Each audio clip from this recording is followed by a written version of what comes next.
والصلاة والسلام على رسول الله أما بعد فأعوذ بالله السميع العليم من الشيطان الرجيم من همزه ونفخه ونفثه بسم الله الرحمن الرحيم۔ کل کی مجلس میں ہم نے ایمان اور احسان کے متعلق پڑھا تھا تو قرآن مجید سے اس کے دلائل مہیا کیے تھے۔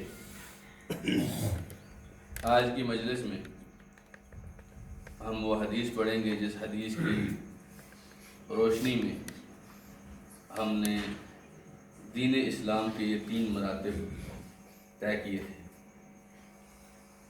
تو حدیث صحیح بخاری صحیح مسلم میں ہے۔ اس حدیث کو حدیث جبریل کہتے ہیں۔ آپ جب یہ واقعہ سنیں گے، یہ حدیث سنیں گے تو آپ کو پتہ چل جائے گا کہ یہ حدیث جبریل کیوں کہلاتی ہے۔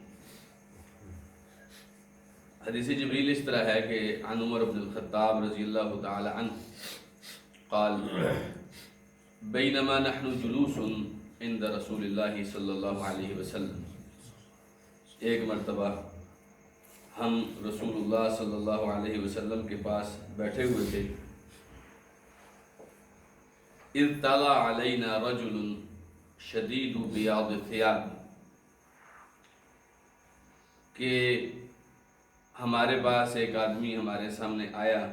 طلع کا مطلب ہے کہ ہم یہاں پہ بیٹھے ہیں نا، اچانک دروازے سے کوئی آدمی داخل ہوا، ٹھیک ہے، اس کو کہتے ہیں کہ اچانک ایک آدمی ہمارے پاس آیا۔ شدید بیاض الثیاب، اس کے کپڑے انتہائی سفید رنگت کے تھے۔ شدید سواد الشعر، اس کے بال انتہائی سیاہ تھے۔ لا یرا علیہ اثر السفر، سفر کا کوئی نشان بھی اس کے اوپر نظر نہیں آتا تھا۔ اسی لیے کہہ رہے ہیں نا کہ سفر کر کے آتے تو کپڑوں کے اوپر دھول مٹی گرد و غبار کچھ ہوتا۔ انتہائی سفید کپڑے اور انتہائی سیاہ بال، بالوں پر بھی کسی قسم کا کوئی ڈاسٹ، کوئی گرد و غبار کچھ بھی نہیں تھا۔ سفر کا کوئی نشان نہیں تھا اس کے اوپر۔ ولا یعرفہ منا احد، اور ہم میں سے بھی اس کو کوئی نہیں جانتا تھا۔ ایسا بھی نہیں تھا کہ مدینے کا آدمی تھا، آیا بھی باہر سے تھا۔ تو یہ ایک عجیب ان کے لیے صورتحال تھی۔ تو کہتے ہیں حتی جلس الی النبی صلی اللہ علیہ وسلم، یہاں تک کہ نبی کریم صلی اللہ علیہ وسلم کے پاس آ کر بیٹھ گیا۔ بیٹھنے کا انداز کیا تھا؟ فاسند رکبتیہ الی رکبتیہ، اس کے آ کر نبی علیہ السلام کے سامنے 2 زانو ہو کر بیٹھا تو اس نے اپنے گھٹنے نبی کریم صلی اللہ علیہ وسلم کے گھٹنوں کے ساتھ ملا دیے۔ اپنے گھٹنے نبی کریم صلی اللہ علیہ وسلم کے ساتھ ملا دیے، اور کہتے ہیں کہ وَوَضَعَ كَفَّيْهِ عَلَى فَخِذَيْهِ، اس نے اپنے دونوں ہاتھ اپنی دونوں رانوں کے اوپر رکھے۔ میں چاہتا ہوں کہ آپ میں سے 2 بندے، آپ دونوں آمنے سامنے ہو کر بیٹھیں اور گھٹنے آپ ایک دوسرے کے ساتھ ملائیں تاکہ سب کے سامنے ہو جائیں۔ ایسے سارے سب آپ اس طرح بیٹھیں، ایسے بیٹھے، اور آپ میں سے ایک بندہ جو ہے نا اپنی رانوں کے اوپر تھوڑا پیچھے کر کے، ایسے کر کے، جبریل امین ایسے کر کے رسول اللہ صلی اللہ علیہ وسلم کے سامنے بیٹھے تھے۔ اور اس طرح بیٹھنے کا مقصد نہایت ادب، نہایت ادب۔ آپ دیکھیں کہ ایک طالب علم جب اپنے استاد کے سامنے اس طریقے سے بیٹھے گا تو استاد کے کتنے ادب کا وہ خیال کرے گا، بجائے اس کے کہ ہم جب کرسی پہ بیٹھتے ہیں استاد کے سامنے تو ٹانگ پہ ٹانگ چڑھا کے بیٹھیں، استاد صحیح بیٹھا ہوا ہے تو ہم ٹیک لگا کے بیٹھیں۔ یہ بہت سارے معاملات ہیں جو کہ نہیں ہونی چاہیے۔ تو جبریل امین، آپ آگے دیکھیں گے کہ جبریل امین کے آنے کا مقصد کیا تھا، وہ بھی آپ دیکھیں گے۔ تو اس طریقے سے نہایت مؤدب انداز میں آ کر کہتے ہیں یا محمد صلی اللہ علیہ وسلم اخبرنی عن الاسلام، مجھے اسلام کے بارے میں آپ بتائیں۔ تو آپ علیہ السلام نے فرمایا کہ الاسلام ان تشہد ان لا الہ الا اللہ وان محمد رسول اللہ، اسلام یہ ہے کہ آپ لا الہ الا اللہ محمد رسول اللہ کی گواہی دیں، وتقیم الصلاۃ وتؤتی الزکاۃ وتصوم رمضان وتحج البیت ان استطعت الیہ سبیلا، آپ نماز قائم کریں، زکوٰۃ ادا کریں، رمضان کے روزے رکھیں، اور اگر آپ کے پاس حج کرنے کی استطاعت ہے تو آپ حج کریں۔ یہ 5 چیزیں آپ نے اسلام کی گنوائی۔ کہنے لگا صدقتا، آپ نے بالکل سچ بتایا ہے۔ اب حضرت عمر پتہ کیا کہتے ہیں فعجبنا، ہمیں بڑا عجیب لگا۔ یسألہ ویصدقہ، پوچھ بھی خود رہے ہیں اور تصدیق بھی خود کر رہے ہیں۔ بھائی اگر آپ کو پتا تھا تو آپ پوچھ کیوں نہیں؟ ہے نا بات، آپ کو پتا تھا تو آپ پوچھ کیوں نہیں؟ اور اگر آپ کو نہیں پتا تھا تو آپ کیسے بات کہہ سکتے ہیں کہ آپ ٹھیک کہہ رہے ہیں؟ تصدیق تو وہ کرتا ہے نا جس کے پاس پہلے سے علم موجود ہو۔ ہمیں بڑا عجیب سا لگا۔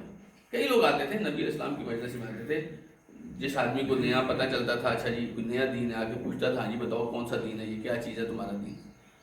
تو یہ سوال بھی یہ کر رہے ہیں اور ساتھ میں یہ کہہ رہے ہیں جی آپ بالکل ٹھیک کہہ رہے ہیں۔ یہ تو بڑا عجیب سی بات تھی۔ بہرحال کہنے لگے فاخبرنی عن الایمان، مجھے آپ ایمان کے بارے میں بتائیں۔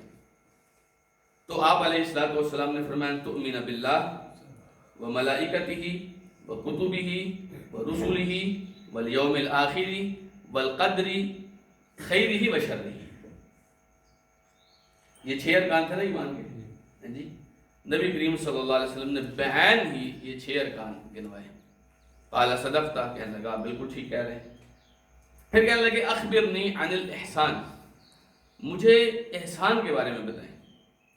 تو نبی کریم صلی اللہ علیہ وسلم نے فرمایا ان تعبد اللہ کأنک تراہ، احسان یہ ہے کہ آپ اللہ کی عبادت ایسے کریں جیسے آپ اللہ کو دیکھ رہے ہیں۔ فإن لم تکن تراہ فإنہ یراک، اگر آپ اسے دیکھ نہیں رہے تو وہ تو آپ کو دیکھ رہا ہے۔ عبادت آپ نے ایسے کرنی ہے۔ تو وہ کہنے لگے کہ فاخبرنی عن الساعہ، مجھے آپ قیامت کے بارے میں بتائیں۔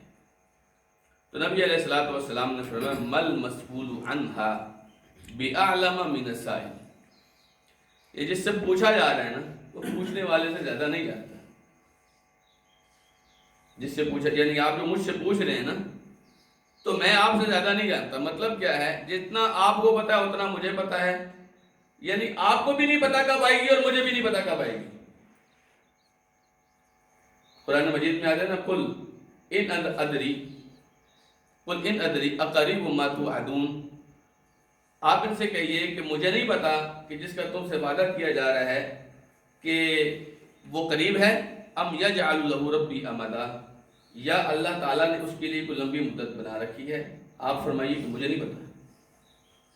بات سمجھ میں آئی؟ تو آپ نے فرمایا مل مسئول عنہا باعلم من السائل، جس سے پوچھا جا رہا ہے وہ پوچھنے والے سے زیادہ نہیں جانتا۔ اس سے ایک بات آپ کو پتہ چلے گی کہ رسول اکرم صلی اللہ علیہ وسلم باوجود اس کے کہ سب سے زیادہ علم والے تھے، سب سے زیادہ علم والے، اور آپ کی ذمہ داری تھی آپ لوگوں کو بتائیں جو ان کے مسائل ہیں، جو سوالات ہیں، وہ آپ کی ذمہ داری تھی۔ لیکن اس کے باوجود نبی علیہ الصلوۃ والسلام سے بندہ پوچھ رہا ہے کہ مجھے بتائیں، آپ فرما رہے ہیں مجھے نہیں پتا۔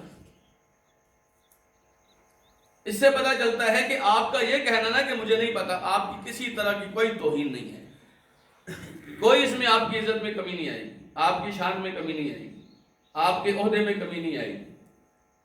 آپ کا یہ کہہ دینا کہ مجھے نہیں پتا اس بات سے 1000 درجے بہتر ہے کہ ایک چیز کا آپ کو پتہ نہیں ہے اور آپ اپنی طرف سے اٹکل پچو لگا کے، اندازے لگا کے، تکے لگا کے بتاتے رہیں۔ یہ اس سے 1000 درجے بہتر ہے کہ آپ کہہ دیں مجھے نہیں پتا۔ علماء فرمایا کرتے تھے کہ لا ادری نصف العلم، لا ادری نصف العلم، یہ کہہ دینا کہ مجھے نہیں پتا یہ آدھا علم ہے، کیونکہ آپ کو بہت ساری چیزوں کا نہیں پتا ہوتا۔ تو آپ کو جہاں کچھ نہیں پتا آپ وہاں کہہ دیں مجھے نہیں پتا۔ تو نبی علیہ الصلوۃ والسلام نے فرمایا مل مسئول عنہا باعلم من السائل، جس سے پوچھا جا رہا ہے وہ پوچھنے والے سے زیادہ نہیں جانتا۔ اور اس کا ایک مطلب عین ممکن ہے یہ بھی ہو کہ جتنا تھوڑا بہت مجھے پتا ہے، آپ تو جانتے تھے نا یہ جبریل ہیں، تو آپ نے فرمایا کہ اتنا ہی تو تم کو بھی پتا ہے، اس سے زیادہ نہ تمہیں پتا نہ ہمیں پتا ہے۔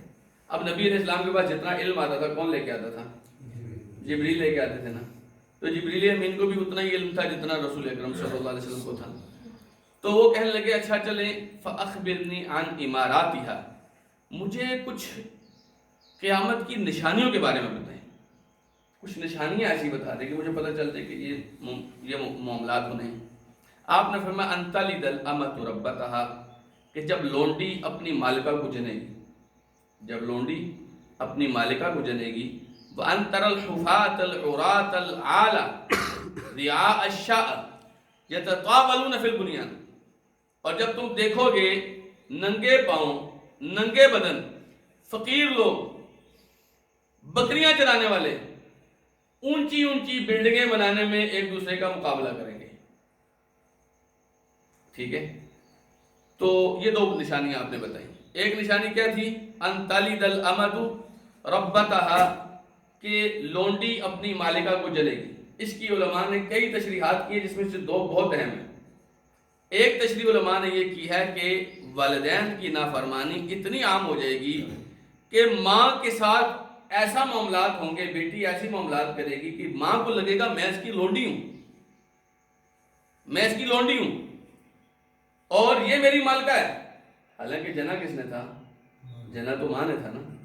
لیکن اتنی بدتمیزی کریں گے بچے، اتنے معاملات خراب ہو جائیں گے کہ ماں کو لگے گا میں لونڈی ہوں اور یہ میری مالکہ ہے اور میں نے اپنی مالکہ کو جنم دیا ہے.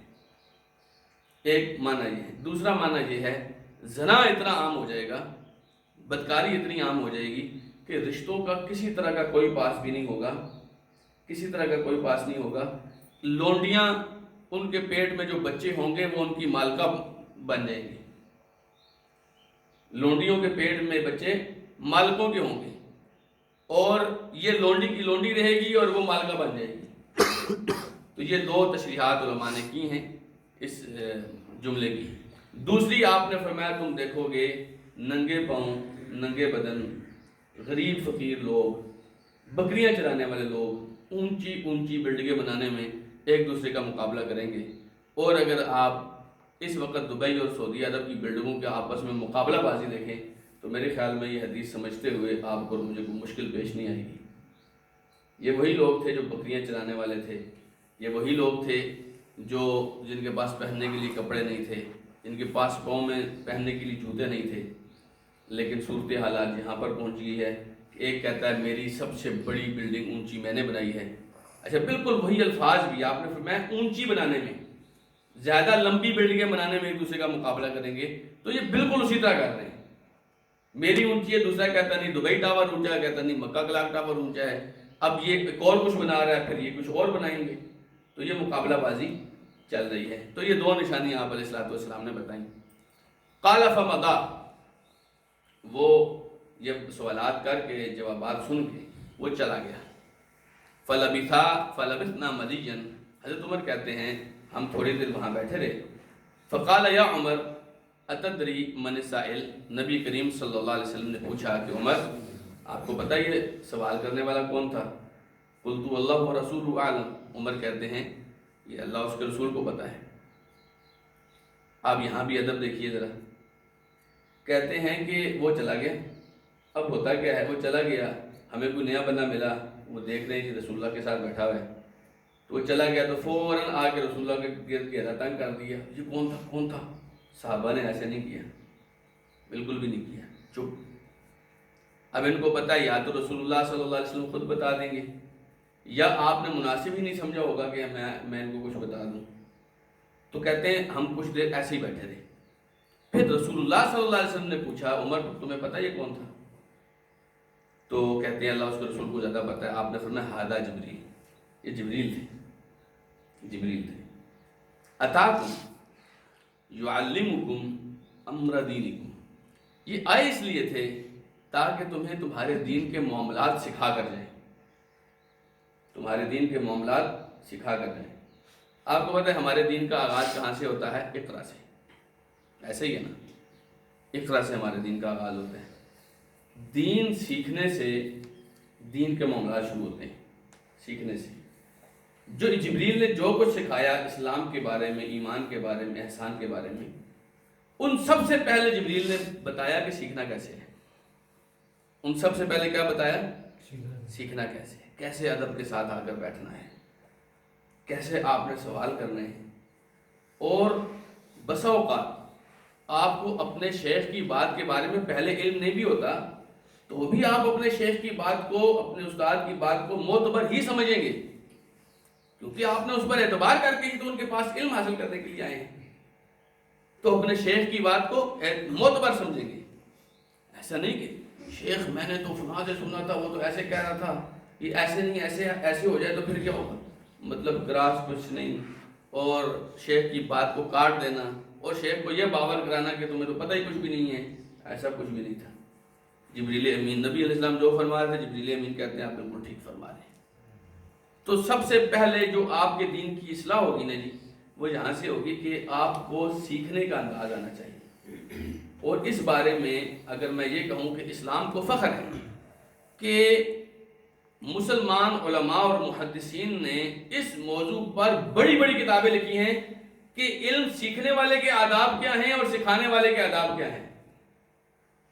بڑی بڑی کتابیں لکھی ہیں، جس میں سے ایک بہت بڑی کتاب ہے المحدث الفاضل بین الراوی والواعی، المحدث الفاصل بین الراوی والواعی، کہ بیان کرنے والا جو استاد ہے اور سننے والا جو یاد کرنے والا طالب علم ہے، ان دونوں کے بیچ میں فرق کیا ہے، ان کے آداب کیا ہیں، ان کے حقوق کیا ہیں، ان کے فرائض کیا ہیں۔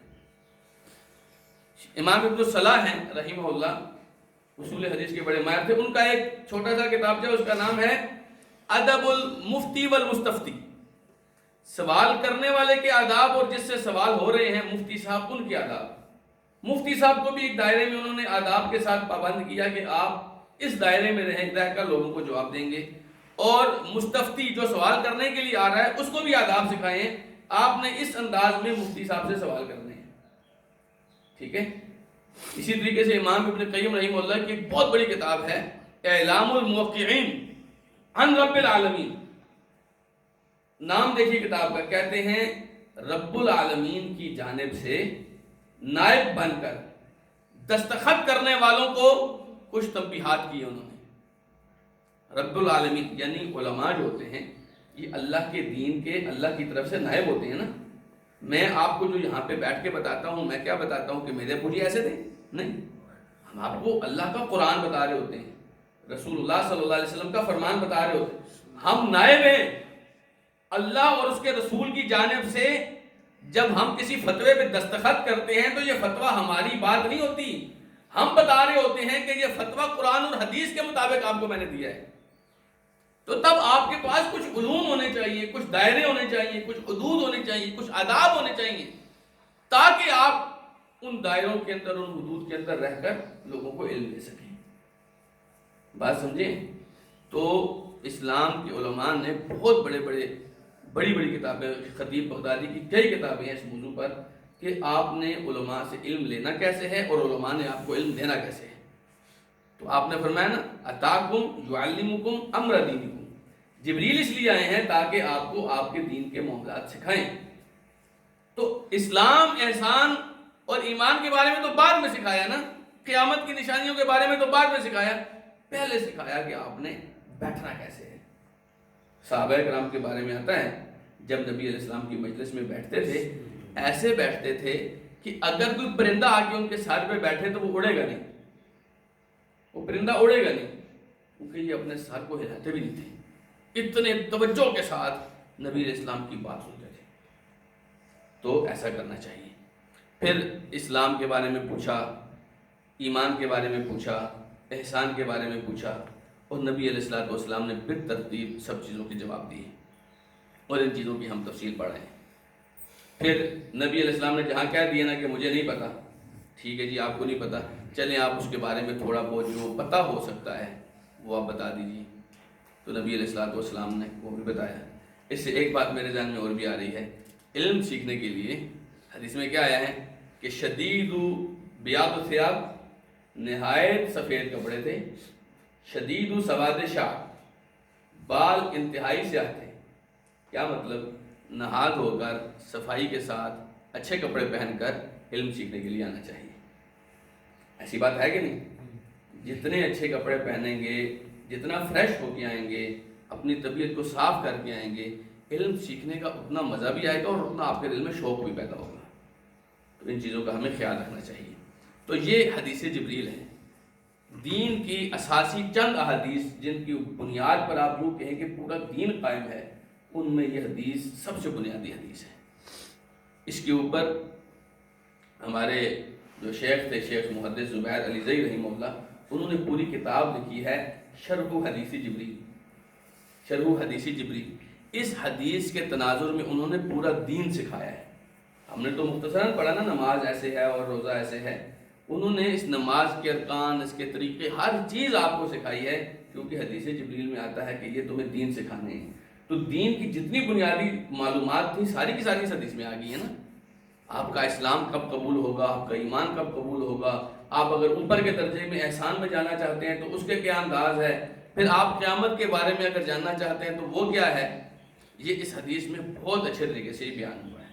تو یہ حدیث جبریل کہلاتی ہے۔ علماء نے اس حدیث کو بہت زیادہ اہمیت دی ہے اس حدیث کے اوپر، بلکہ کئی علماء نے تو اس کو یاد کرنے کی بھی تلقین کی ہے، اور یہ یاد کرنا بھی اتنا مشکل نہیں ہے۔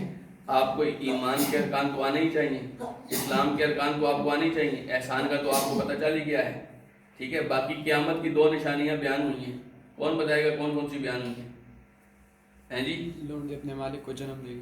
ہاں جی، لونڈی اپنے مالکہ کو جنم دے گی۔ دوسرا جی،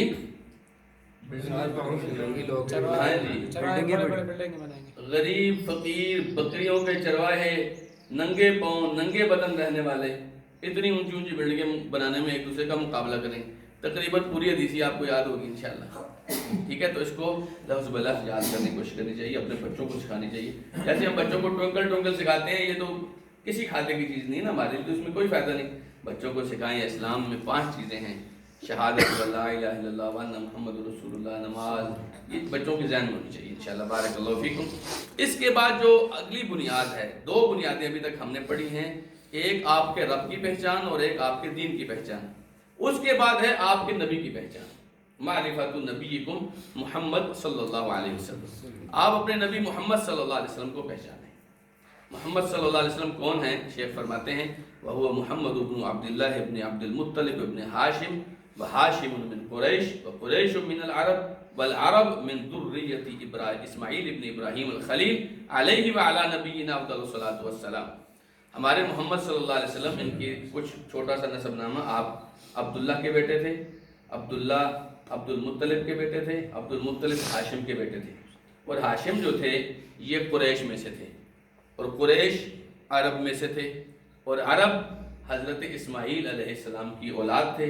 اسماعیل علیہ السلام ابراہیم خلیل اللہ کی اولاد میں سے تھے، ان کے بیٹے تھے۔ تو اللہ سبحانہ وتعالیٰ نے سب کے اوپر اپنی رحمتیں، اپنا درود و سلام بھیجے۔ یہ نبی علیہ السلام کا خاندانی نسب نامہ تھا۔ پھر فرماتے ہیں وَلَهُ مِنَ الْعُمُرِ 63 سنہ، آپ کی عمر ٹوٹل تھی 63 سال۔ کتنی تھی عمر؟ 63 سال آپ کی عمر تھی۔ مِنْهَا 40 قبل النبوہ، نبوت سے پہلے کتنے سال تھے؟ 40 سال تھے۔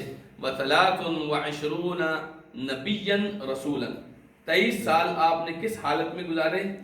نبی ہونے کی حالت میں اور رسول ہونے کی حالت میں۔ 23 سال آپ نے نبوت اور رسالت کے ساتھ گزارے۔ آپ کو پتا نا یہ بات، ماشاءاللہ عالم لوگ ہیں آپ۔ پھر نبئ بِاقرأ، یہاں پر آپ کے کل والے سوال کا جواب بھی آ رہا ہے۔ نبئ بِاقرأ، نبی آپ کو بنایا گیا اقرا کے ساتھ۔ جس دن اقرا والی وحی نازل ہوئی نا، وحی نازل ہوئی تو وحی کس پر نازل ہوتی ہے؟ اس دن آپ نبی بن گئے تھے، ٹھیک ہے۔ جس دن وحی نازل ہوئی اس دن آپ نبی بن گئے۔ وَأُرْسِلَ بِالْمُدَثِّرِ، اور آپ رسول کب بنے؟ سورۃ المدثر کے ساتھ۔ یا ایھا المدثر قم فانذر، اے مدثر چادر اوڑھ کے سونے والے اٹھ لوگوں کو ڈرا۔ جب آپ کو تبلیغ کا حکم مل گیا نا تب آپ رسول بن گئے تھے۔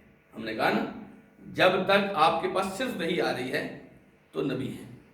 جب نبی کریم صلی اللہ علیہ وسلم کے پاس تبلیغ کا حکم آ گیا، پہلے آپ کے پاس آ رہا تھا، وحی آ رہی تھی، لیکن آپ اپنے تک ہی رکھ رہے تھے، آپ کوئی علاج کروا رہے تھے، آپ اس کو ابھی برداشت کر رہے تھے۔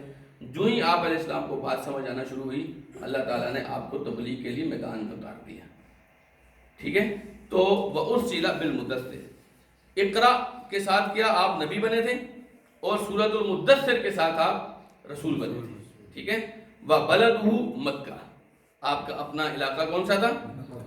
وہاجر الی المدینہ، اس کا ترجمہ خود کریں، مدینہ کی طرف ہجرت کی. بعثہ اللہ بالنذارۃ عن الشرک ویدعو الی التوحید. آپ کے آنے کا مقصد کیا تھا؟ شرک سے لوگوں کو، شرک کی قباحتوں سے، اس کی برائیوں سے لوگوں کو آگاہ کرنا. آپ بتاتے تھے شرک کی وجہ سے ان شرک لظلم عظیم، شرک کی وجہ سے آپ کے کوئی گناہ معاف نہیں ہوگا، شرک کی وجہ سے آپ کی کوئی نیکی قبول نہیں ہوگی. شرک کی جتنی برائیاں تھیں آپ لوگوں کو بتاتے تھے، اور اس کے مقابلے میں وَيَدْعُو إِلَى التَّوْحِيدِ، آپ بلاتے کس طرف تھے؟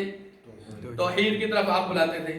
یہ آپ کی بنیادی دعوت تھی. اس لیے ہم کہتے ہیں کہ وہ لوگ جو دین کا کام کرتے ہیں، وہ لوگ جو دین کا کام کرتے ہیں، ان کی دعوت میں اگر دعوت توحید نہیں ہے، دعوت توحید نہیں ہے، اگر وہ لوگوں کو شرک سے آگاہ نہیں کرتے، شرک کو ایک ایک بات تفصیل سے نہیں سمجھاتے لوگوں کو، اور شرک سے بچانے کی کوشش نہیں کرتے، وہ اگر لوگوں کو جنت جانے کے ٹکٹ بھی دیں، ایسے لوگ اللہ کے دین کے راستے پر چلنے والے نہیں ہیں.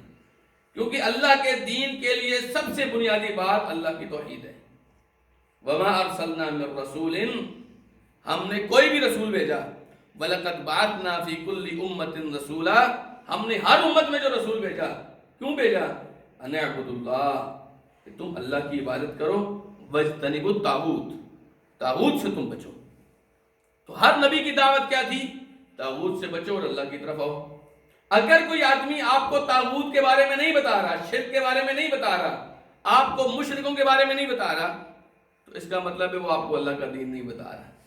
جس دین کی اساس لا الہ الا اللہ ہے، وہ آپ کو لا الہ الا اللہ بتا ہی نہیں رہا. وہ کہتا ہے تم جہاد کرنے جاؤ. بھئی کس بنیاد پر جہاد کرنا ہے؟ لا الہ الا اللہ تو سمجھاؤ نا پہلے.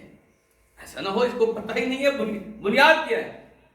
آپ نے فرمایا نا امرت ان اقاتل الناس حتی یشہدوا ان لا الہ الا اللہ، مجھے حکم ملا ہے کہ میں لوگوں سے لڑوں. حالانکہ آپ لڑنے والے تو نہیں تھے، لیکن اللہ نے فرمایا لڑو. کیوں؟ حتی یشہدوا ان لا الہ الا اللہ، جب تک یہ لا الہ الا اللہ کی گواہی نہ دے دیں آپ نے ان سے لڑنا ہے، کیونکہ یہ آپ کے دوست نہیں. تو بنیاد ہے نا ایک دین کی، جہاد کی، نمازوں کی، ہر چیز کی بنیاد کیا ہے؟ لا الہ الا اللہ.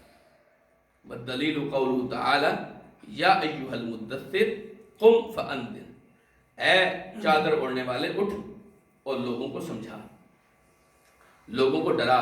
وربک فکبر، اپنے رب کی تکبیر بیان کر. وثیابک فطہر، اپنے کپڑوں کو پاک صاف رکھ. والرجز فہجر، اور گندگی سے دور رہ. ولا تمنن تستکثر، کسی پر احسان مت جتلا، کسی پر احسان مت جتلا کہ آپ اس سے کچھ زیادہ فائدہ لے لیں، نہیں ایسا نہ کر. وَلِرَبِّكَ فَاصْبِرْ، اور اپنے رب کے لیے آپ نے صبر کرنا ہے. اپنے رب کے لیے کیا کرنا ہے؟ آپ نے صبر کرنا ہے. وَمَعْنَا قُمْ فَأَنذِرْ، یہ جب آپ نے فرمایا گیا نا قُمْ فَأَنذِرْ، اٹھو ڈرا. کس چیز سے ڈرا؟ يُنذِرُ عَنِ الشِّرْكِ، شرک سے ڈرا. وَيَدْعُو إِلَى التَّوْحِيدِ، اور توحید کی دعوت دے. وَرَبَّكَ فَكَبِّرْ، اپنے رب کی تکبیر بیان کر. کیا مطلب؟ فرمایا عَظِّمْهُ بِالتَّوْحِيدِ، اللہ تعالیٰ کی عظمت توحید کے ساتھ بیان کر. جب تم لوگوں کو بتاؤ گے نا کہ اللہ جیسا کوئی بھی نہیں، جب تم لوگوں کو بتاؤ گے نا تمہارے اس ماتھے کا حقدار کہ اس کے سامنے جھکے اللہ کے علاوہ کوئی بھی نہیں، تو یہ اللہ کی عظمت بیان کرنی ہے توحید کے ساتھ. وَثِيَابَكَ فَطَهِّرْ، اپنے کپڑوں کو پاک رکھ. کیا مراد ہے؟ کہتے ہیں طاہر اعمالک عن شرک، اپنے اعمال کو شرک سے پاک کر، شرک کی نجاستوں سے اپنے آپ کو پاک کر. وَالرُّجْزَ فَهْجُرْ، اور گندگی سے اپنے آپ کو دور رکھ. گندگی سے کیا مراد ہے؟ الاسنام، الرجز الاسنام وہجرتها ترکها والبراءۃ منها واہلیها. اصل گندگی کیا ہے؟ بت ہے. اللہ تعالیٰ نے فرمایا قرآن مجید میں کہ فاجتنبوا الرجس من الاوثان، بتوں کی پلیدی سے تم بچو، بتوں کی پلیدی سے بچو تم. تو فرمایا والرجز فاہجر، اس گندگی سے تم بچو، مطلب ان بتوں کی پوجا سے بچو. فہجر کا مطلب ہے بچو کیسے؟ اس گندگی کے بارے میں لوگوں کو ڈراؤ، اس سے خود بھی بچو، اس گندگی کے اندر پڑے ہوئے لوگوں سے بھی بچو، مشرکوں سے بھی دور رہو. مشرکوں کے ساتھ بھی تمہارا کسی طرح کا واسطہ نہیں ہونا چاہیے. یہ اللہ سبحانہ و تعالیٰ نے فرمایا اخذ علی ھذا 10 سنین یدعو الی التوحید، اللہ کے رسول 10 سال اسی معاملے میں لگے رہے، 10 سال لوگوں کو توحید کی دعوت دیتے رہے۔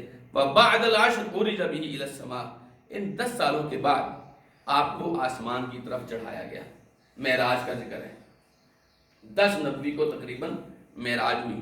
یہ تو ہمیں پتہ ہے کہ نبوت کا 10واں سال تھا، لیکن یہ نہیں پتا کہ کون سی تاریخ تھی۔ لوگ 27 رجب کو شب معراج مناتے ہیں، جبکہ 27 رجب کی کوئی ثبوت نہیں ہے کہ نبی علیہ السلام کو اس رات کو معراج ہوئی، یہ ہمیں نہیں پتا۔ لیکن 10 نبوی کو جب نبوت ملی تھی، اس کے 10ویں سال آپ کو آسمان پر لے جایا گیا۔ وَفُرِضَتْ عَلَيْهِ الصَّلَوَاتُ الْخَمْسُ، وہاں کیا فرض ہوا؟ 5 نمازیں فرض ہوئیں۔ وَصَلَّى فِي مَكَّةَ 3 سِنِينَ، آپ نے مکہ میں 3 سال نمازیں پڑھی۔ وَبَعْدَهَا أُمِرَ بِالْهِجْرَةِ إِلَى الْمَدِينَةِ، اور ان 13 سالوں کے بعد 10 سال تک آپ مکے میں دعوت دیتے رہے۔ اس کے بعد آپ کے اوپر نماز فرض ہوئی۔ نماز جب فرض ہوئی تو 3 سال آپ نے مکے میں اور نماز پڑھی، اس کے بعد آپ نے مدینہ ہجرت کی، ٹھیک ہے۔ والہجرہ، یہ ہجرت کیا ہوتا ہے؟ الانتقال من بلد الشرک الى بلد الاسلام، شرک کے علاقے کو چھوڑ کر اسلام کے علاقے میں آ جانا۔ والہجرۃ فریضۃ علی هذه الامہ من بلد الشرک الى بلد الاسلام، اس امت کے اوپر شرک والے علاقے کو چھوڑ کر اسلام والے علاقے میں آنا فرض ہے۔